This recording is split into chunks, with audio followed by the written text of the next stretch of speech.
pada kesempatan ini saya ingin wawancara lah atau mungkin menanyakan pengalaman Ibu terkait dilema etika yang pernah Ibu alami di tempat kerja mungkin ya. Mungkin selama ini bagaimana Ibu dapat mengidentifikasi kasus-kasus yang merupakan dilema etika atau rujukan moral. Ya Pak Cak, terima kasih atas kesempatan. Saya akan menceritakan pengalaman, bukan untuk menjelekkan seseorang, saya tidak suruh. Ini adalah pengalaman bahwa saya memiliki tenaga pendidikan atau operator lah gitu. Jadi operator ini tuh begitu saya datang ke sekolah yang sekarang memang jarang masuk, pokoknya itu entah sakit, entah ada keperluan keluarga, kemudian nanti setelah itu sakit lagi. Jadi dalam 1 bulan itu bisa hanya ketemu saya paling 2 kali 3 kali gitu. Berarti ini kasusnya lebih ke dilema etika ya Bu ya. Nah, lalu bagaimana Ibu menjalankan pengambilan keputusan di sekolah, terutama untuk kasus-kasus di mana Ibu ada 2 kepentingan yang sama-sama benar atau sama-sama mengandung nilai kebajikan? Karena di sini kan kita kerja mengabdi ke lembaga gitu ya, artinya bukan operator atau guru bukan kerja untuk saya, tapi kepada lembaga, kepada sekolah. Saya di sini memposisikan saya sebagai pimpinan lembaga. Saya perhatikan ini anak kenapa begini, kemudian izinnya tuh sakit 2 minggu, nanti 2 hari masuk sakit lagi, begitu terus. Kemudian saya juga mencari tahu kenapa bisa seperti ini, gitu, anak ini bisa jarang masuk dan lain sebagainya. Nah, ini sudah bukan hal baru, mungkin sebelum saya juga memang sudah seperti ini. Tapi saya dalam melakukan tindakan harus bagaimana, saya harus hati-hati juga. Karena bagaimanapun juga anaknya sudah berkeluarga, saya tidak mungkin mengutus rezeki orang. Jadi saya di sisi lain saya juga membutuhkan kehadiran orang tersebut, karena kalau kerja WFH kan istilahnya sudah nggak zaman gitu ya. Tetap namanya kerja tetap harus hadir di tempat kerja. Tapi kalau secara emosi mungkin sudah pecat aja, nah tapi itu juga saya tidak bisa lakukan karena saya juga mikir nih punya keluarga dan membutuhkan pekerjaan ini, mungkin walaupun ada kendala-kendala sehingga dia tidak mau sekolah. Lalu langkah-langkah seperti apa yang sudah Ibu lakukan selama ini? Jadi saya panggil anaknya, kemudian saya tanya kenapa seperti ini, alasannya memang seperti itu sama itu. Kemudian juga ada keperluan mengurus keperluan keluarga yang hanya dia yang bisa melakukan mungkin gitu ya. Saya kasih kesempatan, saya bilang oke, kalau memang seperti itu tolong ke depan diperbaiki. Setelah kita pertemuan hari ini harus ada perbaikan dari kehadiran. Itu pernah dipanggil seperti itu. Jadi sudah sangat bijaksana ya pengambilan keputusan Ibu. Allah. Nah, lalu apa saja yang selama ini Ibu anggap efektif dalam pengambilan keputusan pada kasus-kasus dilema etika? Nah, panggilan pertama itu tidak bermanfaat sama sekali. Jadi masih berjalan seperti itu. Dalam 2 bulan itu hanya hadir tidak lebih dari 1 minggu. Yang pemanggilan yang kedua baru saya kasih surat peringatan karena statusnya belum jastek juga ini, jadi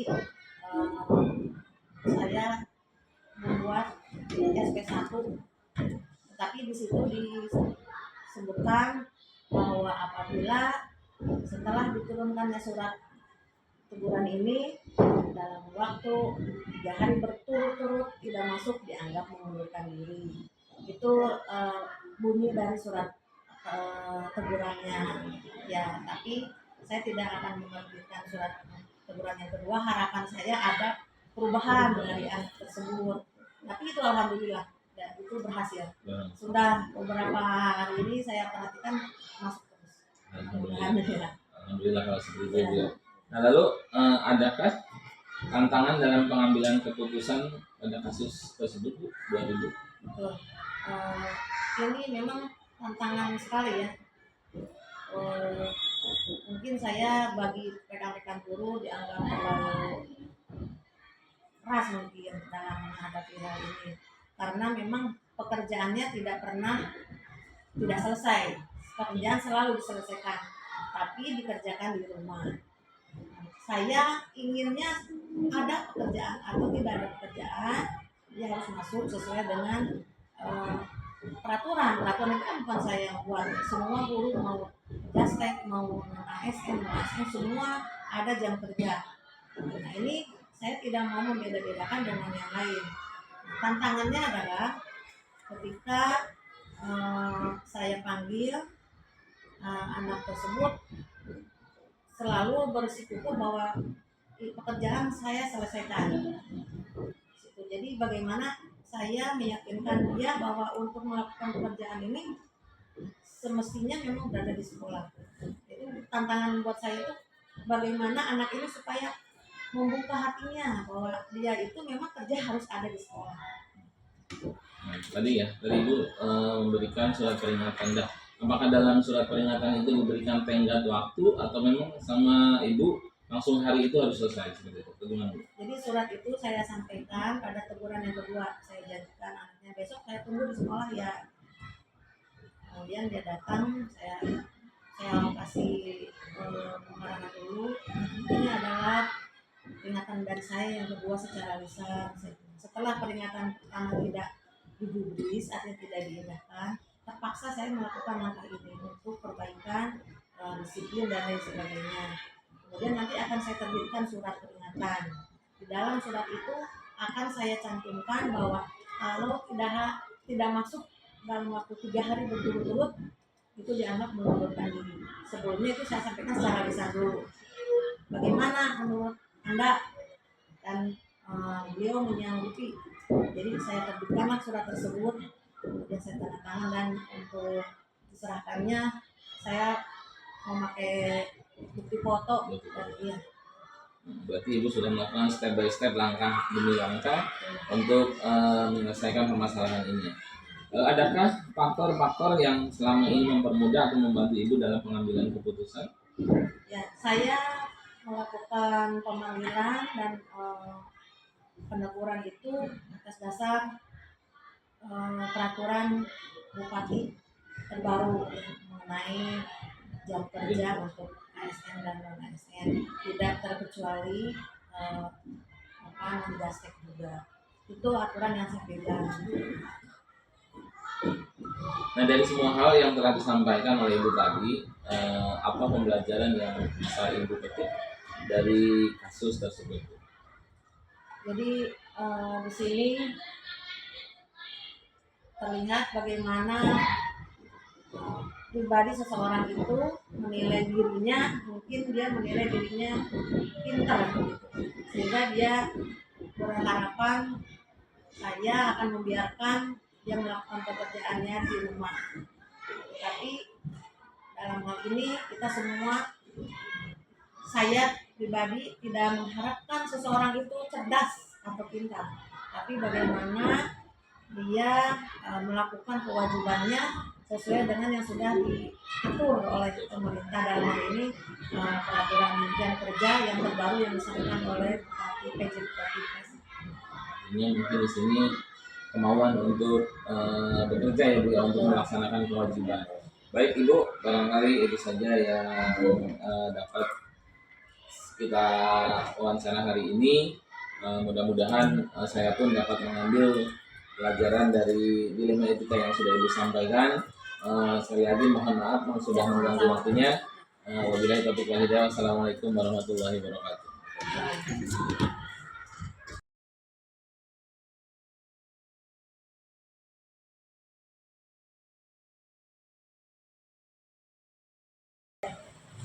Assalamualaikum warahmatullahi wabarakatuh. Ya, Bu Haji. Mohon maaf saya mengganggu waktu Bu Haji. Mungkin di sini saya mendapatkan tugas untuk wawancara. Jadi saya mohon kesediaannya Bu Haji untuk saya wawancara. Adapun di sini yang ingin saya wawancara adalah terkait mungkin pengalaman Bu Haji ketika memimpin di sekolah ini yang terkait dengan dilema etika.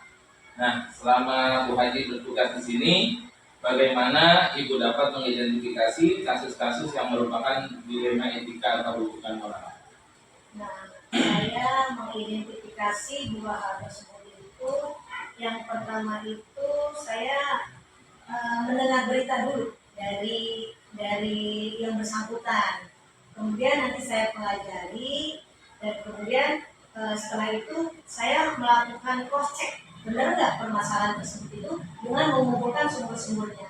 Yang apa pertama saya lakukan, dan kemudian langsung saya menyelesaikannya dari hasil cross check tadi. Berarti Ibu Haji mencari Mengidentifikasi bukan cuma dari satu sumber, tetapi mencari dari sumber-sumber yang lain. Nah, selama ini bagaimana Ibu menjalankan pengambilan keputusan di sekolah Ibu, terutama untuk kasus-kasus di mana ada dua kepentingan yang sama-sama benar atau sama-sama mengandung nilai kebajikan? Nah, seperti yang tadi cara mengidentifikasinya, saya cross check kan. Saya cross check, kemudian saya diskusikan bersama guru. Bila kami bisa menyelesaikannya, cukup sampai di kami. Tapi bila tidak bisa menyelesaikannya, kita minta masukan dari atasan kita seperti Polres atau Polri. Berarti Bu Haji juga tetap melibatkan mungkin guru-guru ya? Ya, melibatkan guru-guru. Itu yang pertama itu, yang pertama itu yang pasti yang bermasalahnya dulu itu. Nah, terus saya ajak guru-guru diskusi ya. Kalau misalkan selesai di situ cukup, kita sendiri yang menyelesaikan. Iya. Lalu langkah-langkah atau prosedur seperti apa yang biasa Ibu lakukan selama ini? Nah, yang pertama itu tadi, saya mengecek permasalahannya bagaimana, gitu kan. Dengan tadi mengumpulkan data dari yang bersangkutan, gitu. Pertama itu dulu. Nah, kemudian setelah itu lalu dicari akar permasalahannya seperti apa dari hasil cek tadi tersebut. Apakah Ibu melakukan pemanggilan terhadap yang Iya, bersangkutan? pasti, sudah pasti. Nah, selain yang bersangkutan itu, kita tanya dari yang lain dari bukan, untuk mencari bukti bahwa benar nggak gitu dia tersebut melakukan seperti itu. Oke, lalu hal-hal apa saja yang selama Ibu anggap efektif dalam pengambilan keputusan pada kasus-kasus dilema etika? Yang pasti berdiskusi dengan yang pertama pihak yang bersangkutan, kemudian dengan guru-guru yang lain yang bisa diajak kerjasamanya untuk menyelesaikan yang tersebut. Jadi dalam ini Bu Haji menanyakan dulu, mungkin menanyakan alasan, lalu mungkin kira-kira mau seperti apa ke depannya, seperti itu ya Bu Haji. Nah, lalu apakah Ibu memiliki jadwal tertentu atau sebuah penyelesaian kasus dilema etika? Apa Ibu langsung menyelesaikan di tempat, atau mungkin Ibu punya jadwal pemanggilan, ataupun mungkin jadwal diskusi dengan yang lainnya? Itu kita lihat dulu dari seberapa urgentnya permasalahan tersebut, gitu kan. Kalau permasalahan itu sangat harus diselesaikan saat itu, kita spontan, gitu kan. Tapi kalau memang itu butuh, itu kita targetkan, nanti kita lihat lagi setelah itu kita targetkan ada jadwal tertentu yang harus continue dilakukan. Jadi Ibu melihat seberapa berat masalah tersebut ya. Dari masalah masih ringan mungkin masih bisa cuma melalui pemanggilan untuk ngobrol yang seperti itu ya berarti. Lalu adakah faktor-faktor yang selama ini mempermudah ataupun membantu Ibu dalam pengambilan keputusan dalam kasus-kasus dilema etika? Nah, itu yang paling mempermudah itu saya ajak guru-guru untuk memberi masukan tentang dua hal tersebut, gitu ya. Itu pasti yang paling mempermudah itu diskusi dengan guru-guru seperti itu. Ada masukan dari guru-guru, gitu kan. Berarti Ibu Haji berkolaborasi dengan guru-guru yang lain sebelum mengambil keputusan, bermusyawarah, ya, sambil mencari mungkin benar nggak nih si guru tersebut melakukan seperti itu. Saya tidak bisa mengambil istilahnya keputusan sendiri tanpa adanya melibatkan dari guru yang lain. Nah, dari semua hal yang telah disampaikan, ya, pembelajaran apa yang Ibu petik dari pengalaman Ibu mengambil keputusan dilema etika? Itu semua permasalahan pasti ada jalan keluarnya, dan yang pasti kita cari dulu akar permasalahan tersebut itu apa. Apakah berasal dari dalam diri orang yang bersangkutan atau dari luar. Nah itu semua itu bisa dibicarakan, didiskusikan untuk mencari jalan keluarnya agar masalah tersebut tidak berlarut-larut. Intinya ada komunikasi gitu. Jadi tidak gegabah dalam mengambil keputusan, ada komunikasi dan juga ada diskusi dengan pihak lain juga. Artinya mungkin sebelum mengambil keputusan Bu Haji tetap mempertimbangkan baik buruknya, mungkin ya baik buruk terhadap si guru tersebut ataupun yang lainnya. Ya mungkin ini luar biasa. Ini menjadi pembelajaran buat saya juga ke depannya supaya saya bisa meniru apa yang sudah Bu Haji lakukan. Ya, tapi selama ini alhamdulillah saya pun sudah mengalami dilema etika, baik itu rujukan moral itu sudah, tapi alhamdulillah itu tidak terlalu urgent, tidak terlalu bermasalah dan bisa diselesaikan saat ini. Alhamdulillah. Baik Bu Haji, mungkin terima kasih atas waktunya. Mohon maaf saya mengganggu waktunya. Bila tertipu hidayah. Assalamualaikum warahmatullahi wabarakatuh.